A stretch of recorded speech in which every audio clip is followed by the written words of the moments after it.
Right, okay everyone, job done for Celtic tonight. A 2-1 victory at Fir Park. An early goal from Kyogo, a late one from Dyson Maida. Gets the job done. Another victory, John. We can tick it off. 1 to go before the World Cup break. And everything is well.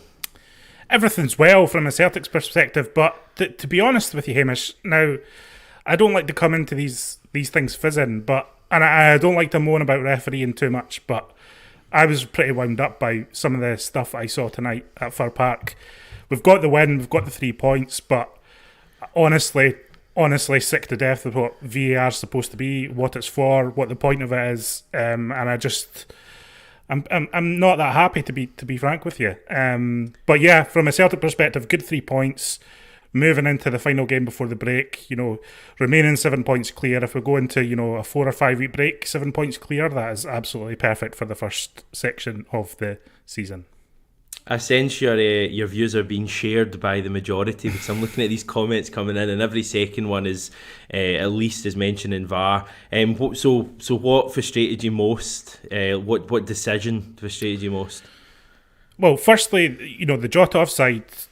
I don't know if it was offside or not, because we never got a clear view of it. Yeah. Are the referees just getting access to secret camera angles that we're not seeing? Because the camera angle that was used on the broadcast to show that Jota was supposed to be offside was absurd, because it was closer to Celtic Park than Fir Park. Forgetting the fact that from that angle, to me, Jota looked onside. I've seen another angle. Jota looked just offside or just onside, I'm not sure, but there's no line on that one. There's no official VAR line. So what is the point of that? If the referees are just going to get carte blanche to have this kind of secret images, secret video that the rest of us don't get to see, I don't think, lends well to the credibility of VAR in Scotland. Secondly, I thought that tackle on Starfelt was a disgrace and a straight red, and I don't really understand the point of VAR if those kind of challenges are being let go.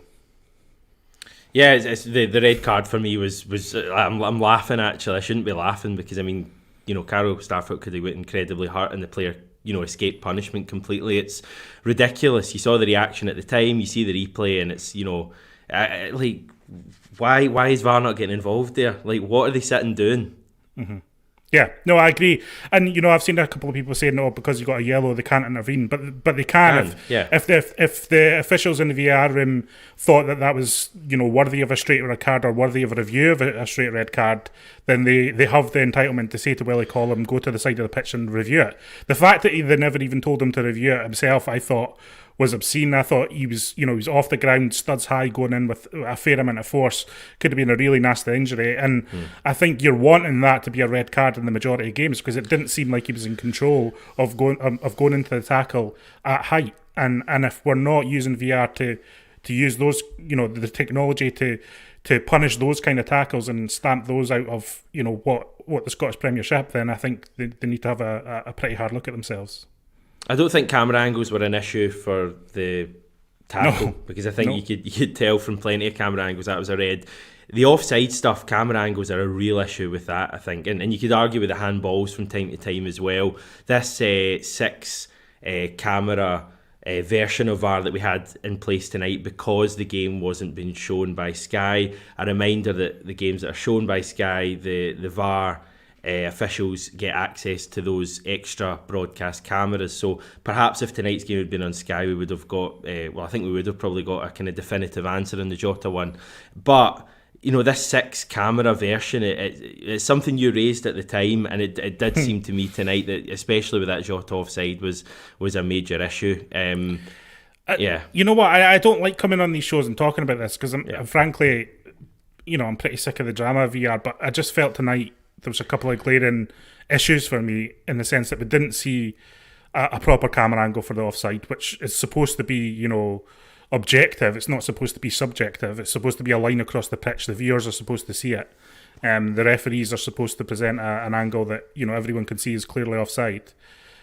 Personally, I personally don't think he was even offside, but that's by the by, but from the angles that I've seen. But yeah, and the red card, for me, it's just so frustrating, because the reason VR is supposed to be brought in is to clear up these kind of incidents. Regardless of all the handball stuff and the kind of going into the interpretations of the IFAB rules on handball, which is its own issue. It's almost its own separate issue. I thought tonight it was just so frustrating to see, and I want to be talking about Celtic getting another win, so we can move on a bit. But you know me, I don't actually get annoyed about these things that often, and I know it looks like I'm trapped in a Hearts cupboard, but that's not why I'm angry.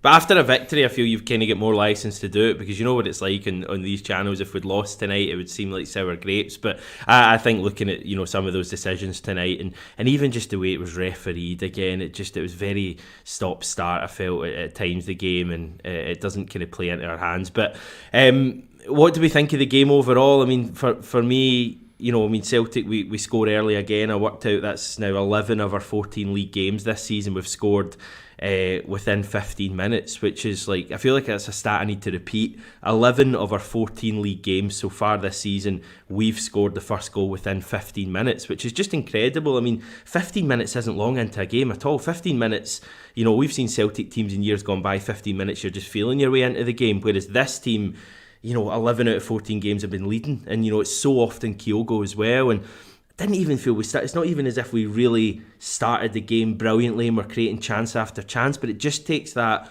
one move, that one bit of desire, that one ball across, and that one player to be in the right position, and we're leading, and I just feel when we get the lead in these games, it just becomes so much easier, stating the obvious.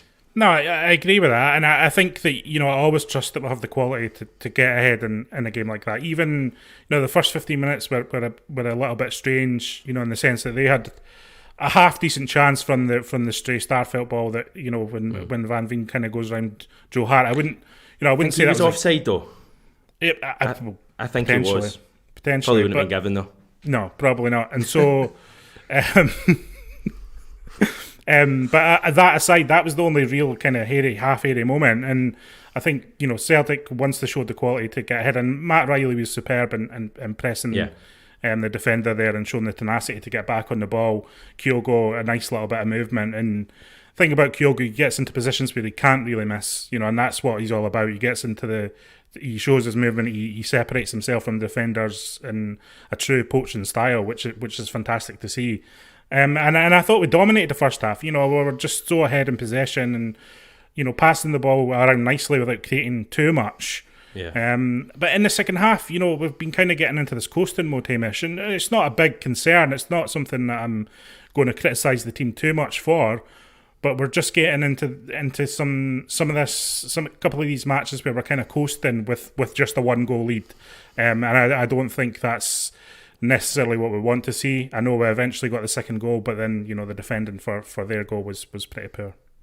Maybe when you're always finding a way to win these games, regardless of when the opposition equalise, be it 87 on Saturday, 90, whatever it was against St Johnstone, 2-1 down to Hearts, and you're still finding a way to win these games, maybe there is just a tendency naturally to coast a little bit in the games, because you've always got that bit of quality. But I agree with you. I mean, that is a game I think, we could have had out of sight had we taken a little bit more care. I mean, we did move the ball around well, I would say, for, the first hour, but equally there was moments when our passing wasn't quite on, and players you expect more from, like say Jota had a few where he just wasn't finding his teammates. So I just felt it was a little bit off tonight, just a little bit, but, the real bits of quality were never far away. You always felt there was a bit of quality coming, even for the Jota disallowed goal. How good is that from Kyogo? He wins the ball, I think, takes it past a player, and then plays this incredible pass, and Jota dinks it over the keeper. So if that goal had stood, that would have been a potentially goal of the season, the quality. Yeah, no, it was fantastic from Kyogo. And then interesting, it was kind of, I know it wasn't exactly the same, but the goal that Mayada does eventually score, there were similarities to it. The ball over the top from Turnbull was sublime. It just drops right into Mayada's feet. He takes a really good first touch, and he sticks it away. And I think perhaps we've wanted to see a little bit more of that from Maeda. It's this season especially. I think he showed more of that last season, but he looked sharp there, coming off the bench to have that moment and to stick it away. I think shows a lot, from Maeda's perspective, just to come into the game and be able to produce that almost immediately. Darrow's comparing him to Xavi which is a bizarre comparison, I would say. Daizen Maeda has a technique like Xavi now. What a touch and finish. Delighted for him as well. He seems to have quite a good record at Fir Park in terms of goals. So, that was good as well for Turnbull. But even then, we concede right after, and, it turns into a little bit of a frenetic ending to the game. They didn't create a great deal. They had the Molt header a few minutes before I think we scored the second goal that I kind of wondered if it was going to drift in. But other than that, they didn't really create a great deal, and I felt we got into some good positions late on in the game and maybe didn't make the most of them. I think Haksabanovic had a couple where he kind of fluffed his lines a little bit. Looking throughout the team, who kind of caught your eye tonight? I've got two, but I'll see if they match what you're thinking. I think Jota was one for me. I thought he showed a lot of I think Jota's probably our most important player when everyone is fit and available. I think Jota's, for me, just brings a lot of creativity to the team that we don't really get without him. And I know he was missing for a while and we did all right, but I just think having him there just adds a little bit of extra dimension to our play. And besides the ball through, besides latching onto the ball from Kyogo, I thought just having him there, I think, just gives the defenders something extra to think about in these matches, and I think that's what you need when it's tight, and you have to find that little bit of quality. I'm not saying I don't think really anyone was an absolute standout, but I just think when you have players like Jota and Kyogo in the team, then I just think that you're going to find that little bit of space for the chances that you need to get the 3 points. Yeah, Jota was good. O'Reilly for me was potentially my man of the match. Just obviously the part he plays in the opening goal. Couple of really kind of nice shifts he had of the ball tonight as well. And Starfelt, I felt as well was pretty good. I think when he's away, you look at Moritz Jens and maybe you kind of feel that issue is solved. But I felt Starfelt moving the ball tonight under pressure a few times when Motherwell really went after us. He kind of found that incisive pass which really got us through. So I thought he was good. Yeah, no, Starfelt's funny because I always think when he comes into the team, he's a little bit cold, a little bit slack with his passing, but he definitely warmed up to the game. You could see it even from the first 5 minutes, to the end of the game, that he was visibly improving. So, for me, Carter Vickers and Starfelt is still our best partnership. I know some people disagree with that, but I would hope that would be the comfortable partnership after the break, heading deeper into the season. I think it's Ange's favourite partnership as well. I think end of last season, and I know Jens wasn't at the club, but I think they started pretty much every game from January onwards until the middle of May. So I think Ange really likes that kind of Hart, Carter Vickers, Starfelt kind of trio at the back. So I just had a feeling Starfelt was going to start tonight for some reason, and I thought he did fine, and I'd like to see him start again on Saturday against Ross County. Where are we at the moment? We've got one more game to go, one more competitive game to go before the World Cup. It's Ross County at home. They've picked up a bit, but it's obviously still a game we'd expect to win. And if we do win it, you're going to be going into the World Cup bare minimum 7 points clear. I mean, do you feel at all as if the pressure has been lifted ever so slightly in this so-called title race, if there even was a title race? I don't think so, because I think the pressure that is put on Celtic is almost internal, and I think that's by design, by Ange Postecoglou and what he demands from the team every day and every match day. So, as fans, obviously, you feel more comfortable having a points gap, but I just think we're easily the best team in the country at the moment. So I've never been really too concerned. The St Mirren game is the only real blip for me domestically. I noticed some people giving me pelters in the chat for saying Jota was poor tonight. I understand that Jota was quieter than he usually is.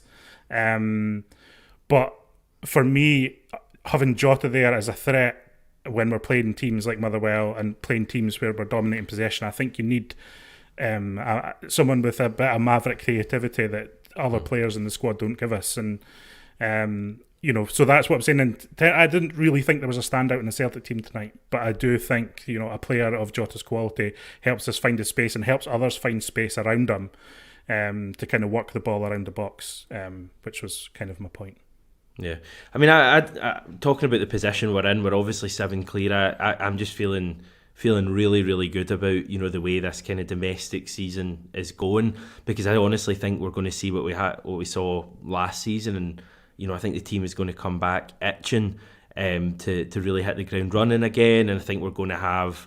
I think we're going to have new signings coming in January as well. That's going to kind of spur everything back into life. So I just think this wee period with all of these games was about winning games, and you know, you look at a lot of these recent league games, and yeah, there's been the odd one that's been pretty convincing, Livingston away, for example, but the majority, like last year, in these kind of winter months, have been tough and have been tight, and we've found a way to win them. And I just think, you know, when you get over the line in games like tonight, and maybe getting over the line is not a fair kind of reflection of the game, but you know, holding on to a narrow lead and winning, I just think, you know, enhances all the belief and the confidence that this team has. And I don't famous, you know, quote that's going to be read out at the end of the season when we win no trophies, but I just don't really see what stops this team domestically. Now, Europe, you know, that's finished for now. We'll see how that goes next season. I think, you know, major kind of stuff needs to be sorted there just because of the level you're going up against. But domestically, I just feel as if this team is just all conquering. And I'm not saying we're not going to lose another game this season. I'm not even saying, you know, we're going to win the treble. But, you know, what stops us? Probably, if anything's going to stop us, it will be ourselves going, you know, the way the season is panning out, in the sense that if we, you know, and this is not something I think is going to happen, but, you know, if there's any complacency or we start to have confidence issues in front of the goal again, which was an issue for a little bit and for a few weeks there around the Champions League, etc. But you know, going into this kind of second 2/3 of the season, it feels like it's the halfway point of the season, but it's really, you know, a third of the way through the season when you count all the cup games as well. I think we couldn't really be in a better position. And what I like about what I'm hearing from Ange Postecoglou in terms of going into the break, etc., is no one at Celtic's going to be using these, you know, 4 weeks or whatever as a holiday. I know we're going to Australia, I know we're going to Portugal, but Ange is looking at this time to put some serious work into the players that need it. You know, perhaps the players who didn't have a full pre-season with us, Haksabanovic, Abelgard, players like that. He's name-checked a few of those players as people he wants to see more of in the second half of the season or after the break at least. And I think, you know, the way he's treating the kind of international setup, and I think Starfelt could have been called up to the Sweden squad. I think a few of the Scottish players could have been called up to the Scotland squad. And Celtic have said, no, it's not an official FIFA window. We want these players travelling with us. We want them involved in the training setup in Australia. We want them involved in the training setup in Portugal. And I think keeping the bulk of this group together, I think there's only going to be 4 players that go to the World Cup. I think bodes really well, because I think we'll be working harder than any other team in the country. I really genuinely believe that, and it's not us playing catch up. So if we feel like we're the best team in the country and we're working harder than every other team in the country, then I agree the assessment becomes who is going to stop us, and I just can't see who that would be at the moment. I'm always hesitant to say that when there's multiple derbies left in the season, and those can go their way, you know, either way on the day, regardless of form. But I just think the way we showed up so well against Rangers in the first derby of the season just fills you with that confidence that, you know, realistically they may not get close to us, and I think we'll go into this break at least 7 points clear, and I think that's a serious statement after the first 14-15 games. Definitely right. I sense my internet may be lagging ever so slightly, so I will say goodbye. I was going to give you the scores for tonight. You can look on whatever score app you use and find them out. The main thing is we're still 7 points clear. John, thank you for your time. Thanks everyone for tuning in and watching this. We will be back for more tomorrow. Speak to you then.